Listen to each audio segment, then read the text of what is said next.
Hello, welcome to the On The Whistle video from the Stadium of Light. Sunderland beat Burnley 1-0. First time in Sunderland's entire history they've won the opening 3 league games without conceding a goal, Phil. A really measured performance. Obviously Sunderland had to come back from a little bit of adversity as well. Romaine Mundle getting the goal, Dan Neil getting sent off. You know, that was really impressive, I thought. Yeah, I mean, it's definitely the best win of the season so far in terms of they basically played 2 different games and won them both. First 25 minutes completely dominated the game, that really aggressive front foot football. And then the second half, obviously, they had to absorb a lot of pressure, didn't they? You know, they had to show that sort of counter-attacking, that resilience. And probably the best part of the game really was at the end there. You know, it was great to see Ballard and Triantis coming on, and it was just forget your tactics, forget your shape, forget all that stuff, just defend your lines. And I think you saw a real spirit in the team. I honestly, I'm so impressed with how they played today. Like, you could see what Burnley, they were trying to sort of bait the press so they could go long and try and attack really quickly. Sunderland just pressed the life out of them. And when the few times they got the ball forward, Elise and 09 were all over it. I want to mention Elise first before I forget, because I thought he was man of the match today. I think he's been so good. It's been so good this season. Sorry about that. I'm just bring that back to account. I'm just too excited about Adji Elise's defensive performance. So good. I think you wrote in your player ratings that he's probably going under the radar at the moment, but he shouldn't. I think it shouldn't be understated what he's done to come in, replace Ballard, and I think 09 as well has been absolutely sublime since the season started. The whole thing is just so pleasing at the moment that I don't even really know where to start. It was excellent all round. It says everything that we're 2 minutes in. We haven't even talked about Jack Clarke leaving. That's how good. Which was the story coming into the game. Obviously, so we've sort of all forgotten about it. Yeah. So that, I mean, I'm sure we'll talk about him as the season goes on, because we are going to miss him. Let's be honest. Yeah, but we'll cover that on a podcast, I imagine. But yeah, really good. Let's get into some questions. Right, David Keeler says, do you think that was more impressive than Sheffield Wednesday considering the opposition? Yeah, I definitely do, because Sunderland probably should have scored more actually early on, but they had to play almost a different game. Chef Wed, the game was over, wasn't it, really, within about half an hour, as this one, because they didn't get those extra goals. They almost started to come again and show a different side of their game, defend well. Burnley got so much talent, and there were times in the second half where you kind of went, all right, the Burnley are getting into this. We're starting to see their quality. Yeah. But Sunderland, I mean, Patterson barely had a save to make. So for me, that was more impressive because the defensive side of the game was so good. Like, brilliant early on, really exciting, but then showed a completely different side of the game to get over the line. I think it's more impressive than the Sheffield Wednesday game just because of the game management. Yeah, I think, completely agree. You know, we've talked about what Labrie has had to tick off during his early Sunderland career: away win, clean sheet, home win. You know, first game in front of Sunderland fans. And then today, actually, they've survived a little bit of a gut check. Yes, they haven't conceded, but Neil's been sent off earlier in the game. Paveda was warming up. Labrie has cancelled that. Yeah. He's brought on Dan Ballard. I thought the subs he made, at the times he made them, were sublime. Obviously, substitutions are sort of... It's one of those, isn't it? When they work, they work. When they don't, they don't. But Alan Brown, I thought, came on and shored things up. And that was such a smart sub. An obvious sub to make, but he did it at the right time. I thought that was... the most impressive performance of the season. I praised Brown after the Cardiff game, but obviously there's only people who watch on the telly and stuff. I'm pleased. I think people on the ground today will have got a sense of how clever he is. He's so athletic as well. The positions he picks up. You know, there was one where he just stepped in and won a foul, wasn't there? When they were under a bit of pressure. Really clever play. I imagine he'll come in for Neil next weekend. Not his favourite position to play at the base of midfield, but I'm sure he'll do a great job. That was interesting, Labruce's answer on that to you, wasn't it, when you asked about that? I said you haven't got any solutions there, really, have you? Because we've talked about the holding midfielder for like 2 years. Sorry, everyone, but he just said, I will find one. Yeah, I think it's going to be Brown, isn't it? And I've got no major concern. No, he's brilliantly blunt, isn't he, at times, Regis Labrie. Right, let's have a question from John Ridley, friend of the show. If we carry on with this form, will we be promoted by February? Is that acceptable? I think it's all aboard HMS, walk the league and 100 points. My life just passed before my eyes. It is, we must say, it is early days, but I think the Cardiff game, obviously there was mitigation. Cardiff were a poor side. Sheffield Wednesday weren't quite sure how they were going to be. This today has made me think, actually, I think there's something here. And with a few additions, I think what I said and you called as a grouch after the Sheffield Wednesday game, I still think that's true. Clarke's gone, we still need a few additions. Hopefully they're coming. Obviously the striker situation as well, but I've been hugely encouraged by the coach and by the way the players have implemented his strategy. Yeah, I said to you about midway through the second half, I said, kind of whatever happens here, I'm coming away from this game feeling positive, even if it's a bit like what happened a couple of years ago when I think they scored 4 goals, like crosses started flying in. And But I came away, I said, even no matter what happens here, I've seen enough from this team today against this standard of opposition to feel like Sunderland are playoff contenders. As you said, it's a big few days. There's still a little bit of work to do, not getting carried away, but I feel like the team's in a really good place. Obviously, the big thing is going to how they respond to a little bit of adversity, because it is coming at some point. But that's, generally speaking, the organisation is top class. That's the next test of all of the things I've listed. That's the next test. How will Sunderland cope when they go behind? Because it's something they haven't experienced yet. Got a question from Josh Kemp, who often sends one into the show, so thank you very much. He said, did Sunderland look like they missed Clarke at any point? Really, really interesting question, because on the day I would say no. However, when we were speaking during the game, you turned to me and said this would be a period of the game where Jack Clarke would get the ball, take it 40 yards up the pitch, win a foul. And I think that was very valid.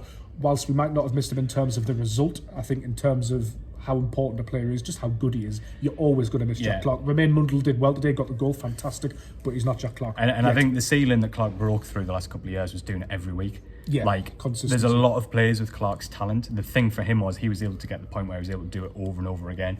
And it's absolutely no criticism. I suspect we're not going to have that from Mundle just yet, because he's played so little senior football. And nor should we expect it. And we shouldn't expect it, and it's really important that we don't compare him to Clarke every week. So today we didn't. And to be fair, like, I'll tell you what, Mundle is where everyone behind the scenes was talking about Mundle long before we knew Clarke was going through pre-season. His attitude, and I think you see it, he digs in, he tackles, he runs. He was getting so much praise. We saw flashes of it in his performances. I really felt, I'm not saying I knew he was going to score, because I didn't, but I just felt he was ready for an opportunity, and I think he took it. But we have to be patient, because he might not be at that level next week. It might take him like Clarke did a while, and I think that's really important. And sometimes they'll use different options, and he might have a dip, and that's fine. Wilson can come in or whatever. And I think Lebris has done with Mundle what he's sort of done with Mayenda as well. Okay, you've played well for me against Bradford City pre-season. Here's the shirt. We were speculating last night, weren't we? Might he shove Job over to the left, bring Brown in, or put Rigg up there? That would have been a viable option for me. I was sort of in favour of that, but he said, no, you've played well for me. You're a left winger. You're going in from the start. Try and repay me. And I think, for all we thought about Regis Lebris, I don't think we had him pegged as a decent man manager, but everybody seems to know where they stand with him. Yeah, I think he keeps it simple in that front. I think he's quite sort of direct with the players, and I think that's kind of his way of doing it, and that can be really sort of effective. I'm pleased he went with Mundle, because Mundle deserved his opportunity. I think it would have, personally, I know it's easy to say in hindsight, I think it would have sent the wrong message to play someone out of position. So I'm pleased he did that. We spoke to him after the game as well, and like the lad is buzzing, and it was so nice to see with a smile on his face. He's got a great attitude. That's really the first. good temperament. I think that's probably the first time he scored in front of 40,000 fans, and it's just given the career trajectory he's been on. Obviously, it didn't quite work out at Tottenham, went to Standard Liège, a little bit of disappointment. He's sort of been around the houses a little bit. Come to Sunderland to have that moment is really good. I'm excited about him. Yeah, I am as well. Oh, dear me. Right. While you're looking, I know there's loads of questions about strikers. So shall I talk a little bit while you look for the next one? Yes, you talk about strikers. What is the update? Yeah, so my understanding is that Sunderland probably want 2 forwards. Now that Clarke's gone, that's on top of So is that Wilson. Mendy and Simic? So I think who they sign depends on who they can get. I think like everybody knows, like sometimes drives us a bit up the wall, but Sunderland they're like versatile forwards, don't they? Players in different positions. So I think it's more that they want 2 forwards rather than 2 out and out strikers. Now what might happen is they might sign 2 strikers, which means they probably won't replace Clarke, if that makes sense, because then you have Wilson will probably play more off the left. Mundle obviously has stepped up today, which will definitely be taken into Watson consideration. on the bench today as well. I'm not saying he can do a job for 46 so I games, think they will sign probably 2 players. I don't know whether it will be a winger and a striker or 2 strikers. Mendy, absolutely still in the race for, still want to do it, still hopeful they can do it, still a gap in valuation. They pretty much... The weirdest transfer, right? Well, they essentially agreed the broad outstrokes of an agreement, and then the takeover happened and the new regime decided they wanted a different deal, which, to be fair, is absolutely their right. It's now their club, and that's why you see this limbo. So Sunderland is still hoping that something will get sorted, but it's not guaranteed. And he's pushing for it. And he definitely wants it, there's no doubt about it. I don't think anyone, I think he wants to play for Sunderland even more than me and you, which I absolutely love. Simic, he wasn't here for a medical the other day. That was a bit people getting carried away, but he has been here for talks, so he has met the high. Well, I don't know if it was in person or on Zoom, but he's had talks with the club. Again, I think Sunderland are shuffling their options a little bit, but it's definitely one that could happen. But it wasn't the case that it was like a done deal. They've spoken to him. I think the lad's got a few options, so he's one of a few that I think is. Do you feel like lessons have been learned? I think when the club were recruiting players in League One, it was all about your Jack Clarke, people like that. They were very, very young, but they had that opportunity to grow the club. I feel like they tried to repeat that trick with with Hamir, with Mayanda, and it's taken them a little bit of time because they weren't afforded that opportunity. It was straight to the Championship. The profile of players Sunderland seem to be going through this window feels to me to be a little different. They're a bit further on. Hopefully that's partially because of the Clarke money. Now, we both said we felt the fee was a bit light, you know, and I think we would stand by that. But ultimately, it's a significant deal. And maybe that extra money is just allowing them to be a bit more ambitious and to look at a slightly different profile of player. I mean, Sunderland would, you know, they always say we sign experienced players. It's just that last year they weren't fit, i.e. Bradley Dack. But I agree with you totally. I think hopefully we're starting to see that moral work where somebody goes, which allows you to look at the next rung almost. Shall we talk about the Clarke fee very quickly before we dive into a couple more questions? I thought it was slightly low, but I do understand the context in which there wasn't really a bidding war for him. Yeah. Sunderland potentially have a sell-on fee from Ipswich, and that money does allow... They do have a sell-on. They do have a sell-on. So it's basically 18 million. 3 million of the add-ons are going to happen unless something goes completely wrong. Tottenham get 25% of all of that. Yeah, and then there's a sell-on, so which you'd think he'd move at some point in the future for a reasonable fee, and Sunderland will see a bit of that. So realistically, it's going to be a 20 million, maybe a little bit more than that transfer. And then it's not some more at some point. It's not an amazing fee. It's not a terrible fee. I understand it. The reality is, are we in a Sunderland bubble about it? Do you think? Well, because I've looked at other players before, and I've thought that club is overvaluing that player. But for me, in this instance, I don't think we were overvaluing. No, it's a bit light. But the reality is that the teams, we all thought he was going to go this summer because we thought West Ham's, Crystal Palace's, Brentford's, we thought that was going to be the market, and it wasn't there, and that's why ultimately the fee isn't as great. So there's an argument that realistically, you could have kept him for a year because you'd probably get a similar fee next summer if he had a good year. That's still where I'm at with it, but it's nice to be able to watch someone win and feel a little bit more relaxed about it. Well, it helps when you win. One user, A. Gutierrez, says, I love Dan Neil, but you can't do that with the match open and the other team chasing. Labrise needs to talk to him about it. Was it daft? Probably a little bit. Is it a really, really bad foul? No. The second one I don't really have an issue with. It's a dangerous attack. He's gone to get there. It's 50-50. He's missed it. The first one, I think he got it for like kicking the ball away a couple of yards. I didn't see the first one, I must admit. That one's probably a bit of a cheap foul for a defensive midfielder to get because you know you might have to make a tackle. Yeah. The one thing I would say is, like, for me, I don't think there's any drama there. He's previously an attacking midfielder who's dropping back. He's learning his craft. He's doing amazingly well, really. I think the first one was cheap. The second one, I've got no criticism whatsoever. He nearly got there. Burnley almost had an overload. He 1-0 up. I think he did the right thing. And lucky for him, it hasn't cost us. Yeah, and the first one was a bit cheap. But I mean, there's no way I'm ever going to criticise Dan Neil for anything ever. But I just think it's a new role for him, and I think he'll learn from it. We've touched on this one, but do you think Ballard will start the next game with our defence being as good as it is right now? No. I don't think so. I don't think so. He'll be back in the team soon enough because he's brilliant. Yeah. But I don't think you can drop Elise. With Neil suspended, Ballard coming back, does 09 plays the 6, or do we see Trantis or Brown? I don't think so. I think Brown's in there. You're not going to move 09. I think that debate's done now. The level he's playing at centre half, I think it'll be Brown. Not ideal, but I'm not too concerned about it either. This is an interesting question from Ian Smith. Great performance. Team rolls on without Clarke. Is Ekwa next out based on the players coming in ahead of him? Didn't come on today. Was on the bench. That remains...